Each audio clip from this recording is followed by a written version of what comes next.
Good morning मेरे प्रिय student, मैं सूरज सिंह। आज आपके लिए आपके हिंदी लैंग्वेज का मैं बहुत ही इम्पोर्टेंट चैप्टर लेके आया हूँ। आपका चैप्टर है चैप्टर 3 शब्द, जो कि अभी हम लोग क्लास में नहीं पढ़ पाए हैं। और ये चैप्टर आपके पोर्शन में भी है और इम्पॉर्टेंट भी है। इससे प्रश्न भी आपके परीक्षा में आएंगे, चाहे वो PT1 हो, टर्म 1 हो, सभी के लिए इम्पॉर्टेंट है। और वैसे भी हिंदी के सामान्य ज्ञान के लिए इम्पॉर्टेंट चैप्टर है।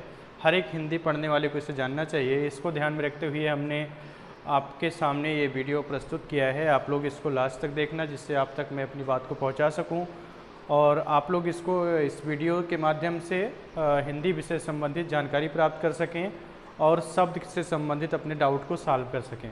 तो हम लोग बात करेंगे शब्द की परिभाषा, यानी शब्द क्या होता है, शब्द कैसे बनता है, शब्द की परिभाषा क्या होती है, शब्द कितने प्रकार के होते हैं, उनके बारे में हम लोग जानेंगे।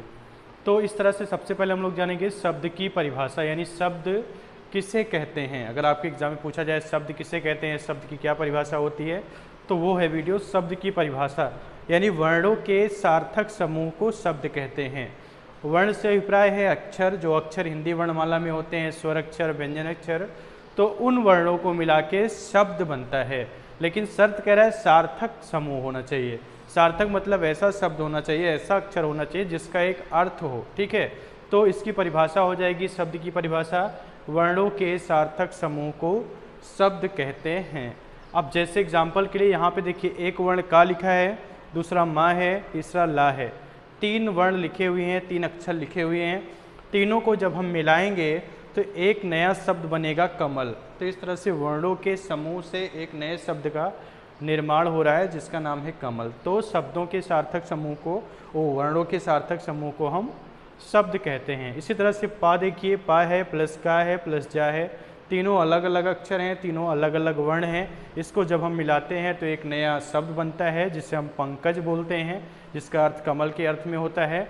तो इसी तरह से शब्द की परिभाषा के अनुसार वर्णों के सार्थक समूह को हम शब्द कहते हैं। एग्जाम्पल यहाँ पे लिखे हुए हैं, मुझे उम्मीद है आप सभी समझ भी गए होंगे। अब इसके बाद में नेक्स्ट आता है अर्थ के आधार पर शब्द के प्रकार, यानी भेद, यानी अर्थ के आधार पर शब्द के कितने भेद होते हैं।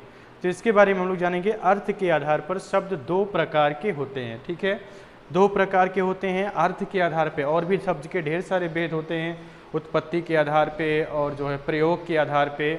इसी तरह से अर्थ के आधार पे, तो हम लोग यहाँ पे अर्थ के आधार पे जानेंगे। अर्थ के आधार पर शब्द के 2 प्रकार होते हैं। नंबर 1 पहला होता है सार्थक शब्द।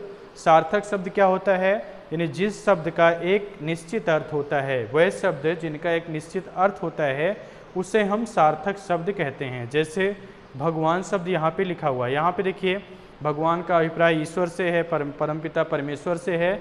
तो यहाँ पे देखिए भगवान का एक अर्थ निकल रहा है ईश्वर के लिए, इसीलिए ये सार्थक शब्द हो गया। ऐसे मानव है, मानव मनुष्य के अर्थ में प्रयोग होता है। राजा है, राजा भी एक सार्थक शब्द है। तो इस तरह से जो शब्द एक निश्चित अर्थ का निर्वहन करते हैं, एक निश्चित अर्थ को बताते हैं, उसे हम सार्थक शब्द कहते हैं। इसी तरह से आपका सेकंड नंबर है निरर्थक शब्द। निरर्थक शब्द मतलब वह शब्द जिनका प्रयोग नहीं होता, जिनका प्रयोग हम प्रयोग तो करते हैं लेकिन उसका कोई निश्चित अर्थ नहीं होता है, उसको हम किसी निश्चित अर्थ में प्रयोग नहीं करते हैं, उसे हम क्या कहते हैं, निरर्थक शब्द।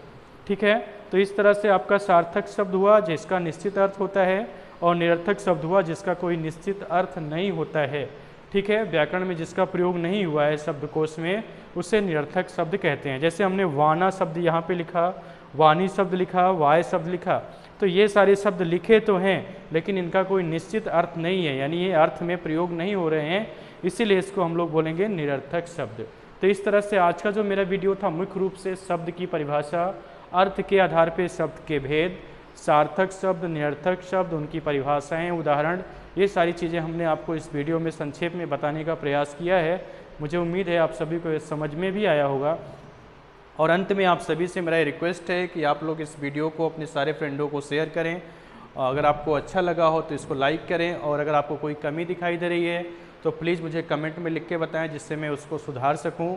और आप सब लोग इस चैनल पे अगर नए हैं तो इस चैनल को सब्सक्राइब करें, जिससे मैं इस चैनल को विस्तार रूप दे सकूं और हिंदी भाषा के ज्ञान को देश के कोने कोने में पहुंचा सकूं और हिंदी भाषा को विस्तार रूप दे सकूं। बस आज का मेरा वीडियो यही तक था। धन्यवाद।